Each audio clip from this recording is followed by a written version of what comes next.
नमस्कार, रणरागिणी न्यूजमध्ये आपले स्वागत. काँग्रेस प्रदेशाध्यक्ष हर्षवर्धन सपकाळ यांचा गंभीर आरोप. काँग्रेस प्रदेशाध्यक्ष हर्षवर्धन सपकाळ यांनी भाजप सरकारवर जोरदार टीका करीत मुख्यमंत्री होण्यासाठी आणि पदावरून खाली खेचण्यासाठी अघोरी पूजेचा वापर झाल्याचा आरोप त्यांनी केला आहे. ते म्हणाले की संविधानाचे पायमल्ली असून राज्यात अंधश्रद्धेला खतपाणी घातले जात आहे. सपकाळ यांनी देवेंद्र फडणवीस यांच्यावर खरात प्रकरणाची माहिती असूनही कारवाई न केल्याचा आरोप केला. तसेच SITला स्वतंत्रपणे काम करू दिलेस अनेक मंत्री आणि अधिकारी यात अडकले जातील आणि सुप्रिया सुळे यांनी फडणवीस यांचे केलेले कौतुक दिशाभूल करणारे असल्याचे सांगत सपकाळ यांनी तीव्र नाराजगी व्यक्त केली. दाभोळकर यांच्या विचारांशी तुलना करणारे संतापजनक असल्याचे त्यांनी नमूद केले. तसेच विविध प्रकरणात CBI चौकशी सुप्रीम कोर्टाच्या देखरेखीखाली व्हावी अशी मागणी त्यांनी या ठिकाणी केली आहे. टोप झालेला आहे, कारण अजित पवार हे सारखे सारखे दिल्लीला जात असत आणि ते दिल्लीला जाऊन हे जर वरिष्ठांना भेटले, पंतप्रधानांना भेटले, गृहमंत्र्याला जर भेटले तर मुख्यमंत्र्यांना अस्वस्थ होतं, ते त्यांच्या पोटात पोटसूळ ते उपस्थित होतं आणि त्या अनुषंगानं सतत 2-3 वेळेस दिवंगत अजितदादांच्या मुंबई फेऱ्या झाल्यानंतर पार्थ पवारांचं प्रकरण ह्या मुख्यमंत्री देवेंद्र फडणवीसांनीच हे उकरून काढलं.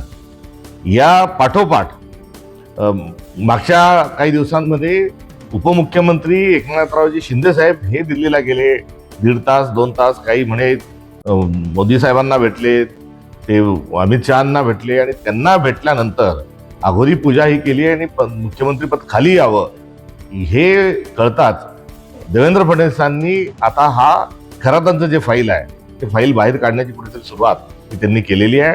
जर आपल्याजवळ 6 महिन्यापेक्षा अधिक काळ जर माहिती होती तर झोपले होते का? त्यामुळे या सर्व प्रकरणाचा अत्यंत चालाखीने देवेंद्र फडणवीस कसा वापर करतात आहे हे या खरात प्रकरणाच्या माध्यमातून राजकीय पटलावर पुन्हा एकदा समोर आलेलं आहे. तर दुसरे जे माझं ट्विट होतं ते झिरवळ यांच्या प्रकरणात होतं. झिरवळांच्या कार्यालयामध्ये 50,000 रुपयाची लाच ही ऑफिसमध्ये घेतल्या गेल्यानंतर राजीनाम्याची आम्ही मागणी केली होती. मात्र कुठेतरी आता या ज्या चालू असणाऱ्या ज्या काही एक्स्ट्रीम फाईलच्या पार्श्वभूमीवर ज्या काही घटना घडतात आहेत त्या घटनेची एक पुढची पायरी म्हणून कुठे ब्लॅकमेलिंगचा असेल किंवा इतर विकृत प्रकार जे आहेत हे आता माध्यमांमध्ये समोर आले आहेत. तर नैतिकता सरकारमध्येच नाही आणि या नैतिकता नसल्याच्या अजून तळाशी काही जे प्रकरण किळसवाने आहेत, मग ते खरात फाईलच्या संबंधातले मंत्री असो का झिरवळ प्रकरणातले असो, या सर्वांचा राजीनामा घेतला पाहिजे ही एकंदरीत माझी भूमिका आहे.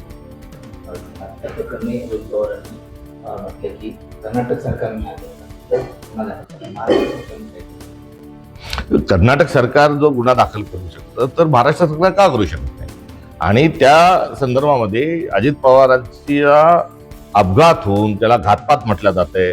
खरात फाईलशी पण संबंधित कुठेतरी जोडला जातोय की अजित पवारांच्या घरापुढे अघोरी पूजा केल्याची माहिती नव्याने कुठेतरी समोर आलेली आहे. तर हे सर्व प्रकरण संशयास्पद आहे आणि संशयास्पद प्रकरण असताना देवेंद्र फडणवीस यामध्ये एवढा थंड का आहे, एवढा विलंब का लागतोय याची नैतिक जबाबदारी देवेंद्र फडणवीसांनी स्वीकारली आहे. याला लागणारा विलंब म्हणजे डाल में कुछ काला आहे अशा प्रकारचं एकंदरीत हे वातावरण आहे.